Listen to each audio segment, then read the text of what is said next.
Coming up, MTV Movies looks ahead to the films of 2023. Because I hated panting. Tyrell Charles and we at MTV do not stand by the things that Hanna Flint says on air. Love to pull his cracker. I need to be stopped. Yeah. This is a family show.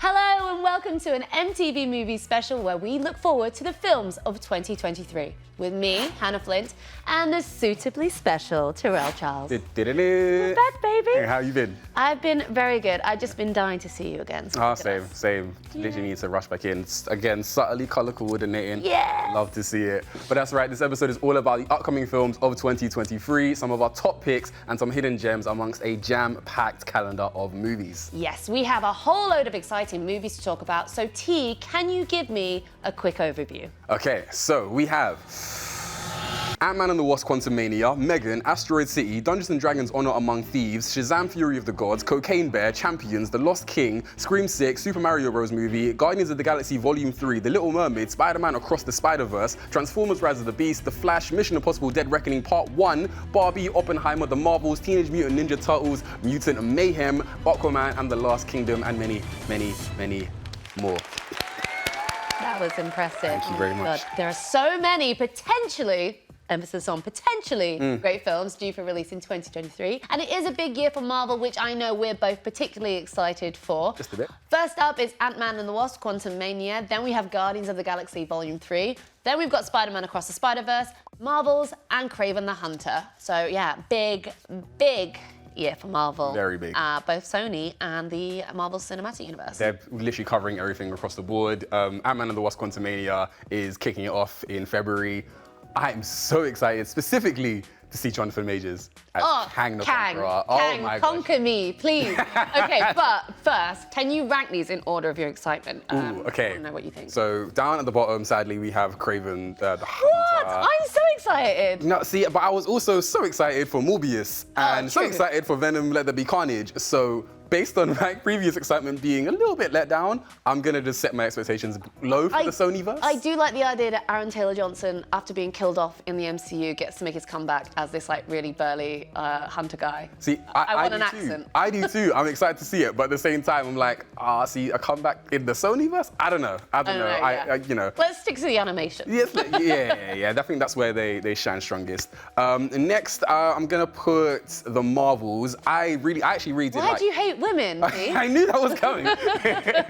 And what the comment section is going to say. I stand by that. I actually enjoyed the first Captain Marvel. Yeah. I like Brie Larson Same. as a character, and I love the Ms. Marvel series as well. The only reason it's just not higher is because I'm just that excited for the other films on this list. Okay, to be honest with you. it's just like a hair's length, like. It's hair's length to the number 3, I want to say, on this list. I mean, I'm so excited. Nia DaCosta, I am so excited for what she does. And we're going to get so much more in there, so many more Marvels. Yeah. Oh, it's going to be Do you know what? marvelous. Okay, after the Marvels, next After up. the Marvels is going to be Ant-Man and the Wasp: Quantumania. Just the big Marvel nerd in me is just everything about the multiverse and time travel and just everything going forward in the future of the franchise is all going to kick off from here. Unpopular opinion, Ant-Man is actually my favourite solo Marvel franchise. I love it. Since the first one, I just think it's so dumb and stupid. And Paul Rudd, I just live for him. And the fact that we're going to get Kang playing a major role, like we've only saw a little bit of it in Loki, but now we're gonna have him full on conqueror mode. Yeah. I need him in like the full on like paint, the green, the blue, give me it all. Yeah, but number 2, I'm giving it to Guardians of the Galaxy Volume 3. Yes. That trailer alone like broke my brain. I'm so excited, I'm terrified. You know, it's the final run for the Guardians as well. It's gonna be, if they do continue the Guardians franchise, it's a whole new team, more or less a whole new cast. Will Poulter as Adam Warlock. And he's full on gold. I was like, oh, they made him really gold. He's like glistening. That's not even makeup, he can just do that. But my number one has to be Spider-Man Across the Spider-Verse. The first Spider-Man Into the Spider-Verse is my favorite film of all time. Scratch Marvel, scratch animation, just film of all time. I think it's fantastic. I think it's beautifully animated. The artwork I think is so unique. I think no movie has better translated the energy and vibe of a comic book to screen before this period. The voice acting is fantastic. The music, top notch. There's so many 10 out of 10s in that movie. I can't even like list them all. And then the trailer for the new one, seeing all of my favorite Spider-Man that I watched growing up all converge in the same sort of movie. Spectacular Spider-Man, the PS4 game Spider-Man, PS1 game, the 90s series, all of them converging. Like, I know a lot of Marvel fans say this. This is my endgame. This is my crossover events. I'm excited for the Spider-Women as well. Yeah. Issa Rae coming Issa through. Rae? Coming through. Oh, yeah. Through. I do, at some point, will need them to do the Spider-Woman where she's the British version of her, though. And maybe get Michaela Cole. True. That being said, though, there is also a British Spider-Man in this. Daniel Kaluuya is going to be Spider-Punk in this as well. That they're not stopping. I love it. I love it. Where do you think we'll be by the end of 2023 in the universe? And let's keep it to MCU. So by the end of 2023 in the MCU, well, it's exciting because as much as we've got the movies, we have the shows as well, right? So like in terms of the narrative of where we're going, I just think we'll have a much clearer direction as to like how we're gonna get to, you know, the end of this saga. You know, it's another 3-phase saga, right? 4, 5, 6. We've already had Multiverse of Madness. We're going to have Quantumania. We're also gonna have the Loki series. A lot of like big universe shifting movies and shows are happening this year. So I think by the end of the year, we'll have a very clear view as to what the overarching major threat is for the rest of the Marvel universe. Not to be outdone, although a much lighter offering, is the DC Universe with Aquaman and Lost Kingdom due out at Christmas. Jason Momoa, wouldn't mind unwrapping him on Christmas Day. Okay. Love to pull his cracker. Right. I need to be stopped. Yeah. This is a family show. Moving swiftly on, yeah, as well as Aquaman the Lost Kingdom, we also have Shazam Fury of the Gods in March. We have The Flash released in June and Blue Beetle potentially dropping in August. What are your thoughts on DC's current lineup? I mean, is anything definitely going to get released? We mentioned The Flash. That's not for certain, given certain situations with certain actors on that film. We've seen that James Gunn has come in with Peter Safran. They're taking over the whole creative direction, which we've made some big cuts. Yeah. Pour one out for Henry Cavill's Superman.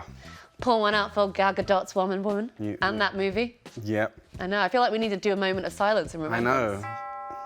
All right, that's enough. Nah. There's so much more to DC, you know, even though I didn't really like Black Adam, there are characters in there like Dr. Fate. I really want like the Khalid Nazor version of Dr. Fate. You know? Move on with different exactly. characters. Yeah. There's such a broad arena where you can take characters from the comic books, and the same way Marvel has done. I just don't think so far they've really reached that full potential apart from just redoing Batman movies and Superman, right? Yeah. And I like the fact that James Gunn, we've seen with both the Suicide Squads, seen with Peacemaker, he knows DC well, and I think he's gonna inject some, you know, some freshness into the DC universe, because I love DC. Yeah, I mean, there's so much fun, and I think what's clear is that DC now has direction. James and Peter very clearly have like a whole lineup. I mean, as of recording, they haven't announced what their full lineup is, but it's January. This is when they said they're gonna give the big announcements as to what DC's got. So as far as 2023 and beyond goes, I think DC looks like they're in safe hands. So in terms of action in 2023, fan favorite, my favorite, Keanu Reeves, he's back as John Wick in the aptly titled John Wick Chapter 4. And it does exactly what it says on the tin. He'll be starring alongside Asia Kate Dillon, Donnie Yen, Scott Adkins, Bill Skarsgård, et al. Lots of people. Oh yeah. I want Halle Berry to be back. She was great with the machine gun and the dog. But you know what? The John Wick franchise, I feel like you can bring in different actors in general and they can all put their own spin on it. Like Halle Berry coming in, you thought, not sure. Who would be your ideal John Wick additional person? Do you know what? It's so random, but I would love to see John Wick act against Lakeith Stanfield. I've been like yearning for him to be in like a full-on action movie for a while. He's, you know, he did like smaller roles here and there, but I think he's too powerful an actor to be held back. I want to see him again. He's incredible, and I think he'd have a good chemistry with Keanu Reeves. So for some reason, he's the first one that came to mind. I'm just like Michelle Yeoh for everything. Oh yeah. Put her in everything. Good shout. We've also seen Harrison Ford back as Indiana Jones in A Dial of Destiny. I mean, I just want to know like how much he's going to be doing. I think Harrison's going to be doing quite a lot. He seems to be like, he's making his return to the more actiony sort of stuff. I don't know how much action he's going to be doing in Marvel, but he'll be in the next Captain America movie. Yeah. But then again, this movie is also going to be him and Phoebe Waller-Bridge. I don't know if it's going to be a sort of passing of the torch situation where it's like, right, this is the younger version of me, or this is the next person to lead the franchise. What I like about Indiana Jones is that he's like, it's established, it's canon that he's grumpy. And Harrison Ford in real life is a bit of a grump. Super grumpy. So I just love it, the idea. I just want him to be this really super grumpy Indy. Yeah. And also I think he should die and we should end this franchise for good and be done and move on with our lives. I've thought about a lot of franchises, but as you can tell from the list that you've got, I know. they just won't stop. Okay, you guys ready? There is a full-on list of sequels this year. Okay, let's do it. Hit me. Dune Part 2, Scream 6, Creed 3, The Expendables 4, Fast 10, Saw 10, The Hunger Games, The Ballad of the Songbirds and Snakes, Ghostbusters Afterlife 2, Transformers Rise of the Beasts, Mission Impossible Dead Reckoning Part 1, and that's it. There are no other films. That's it, pure sequels. We did it, cinema's complete. I have to say, I am really looking forward to Mission Impossible Dead Reckoning Part 1. Yeah, no, I am too. I mean, The Hunger Games, I read the books.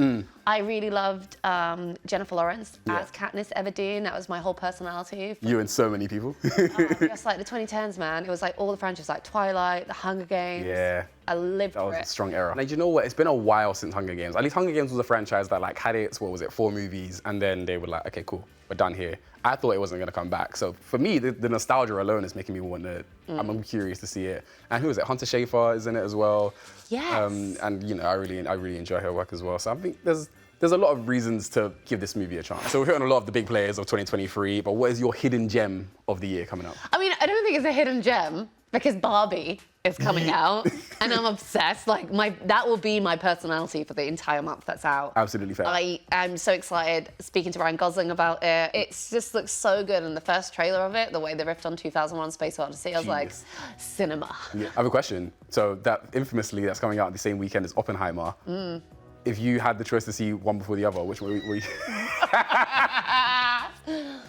Oh, as if this is even a question. I mean, I'm so sorry to that film, Oppenheimer, but mate, everyone is going to see Barbie. Yeah. Like, I honestly feel like Barbie might be the biggest selling movie of 2023. Do you reckon? Like, that's my hopes. Barbie, yes, printing money. My hidden gem, I think not a lot of people are talking about right now, is going to be Wonka. Because Timmy as Wonka, we saw the picture. He looks interesting, but you know what? I'm so curious about it. What excited me most is that it's the same director that did Paddington's 1 and 2, and I think those movies are phenomenal. So I've got high hopes. I hated Paddington. Like, I'm so sorry. I'm sorry. Hannah, you're not allowed to say that on. I've said it. I've said it on main. I don't like Paddington. Tyrell Charles and we at MTV do not stand by the things that Hannah Flint says on air. There's also some exciting new talent coming through in 2023. Is there anyone you've got your eye on? You know what? Specifically, as we were talking about Barbie, Ncuti Gatwa is one that I really think like this is going to be his complete explosion year. We all love him in Sex Education, 3 seasons worth of his character, but also like the back end of 2023, he's going to be the 15th Doctor on Doctor Who as well. Between Barbie and Doctor Who alone, I feel like it's just going to shoot him off. I think Ncuti Gatwa, like, he's just a phenomenal actor in general. The roles that he's chosen, just for me, sets him up as just like he's on his way, superstardom. 100%. Absolutely, absolutely. For me, it's going to be Stephanie Hsu.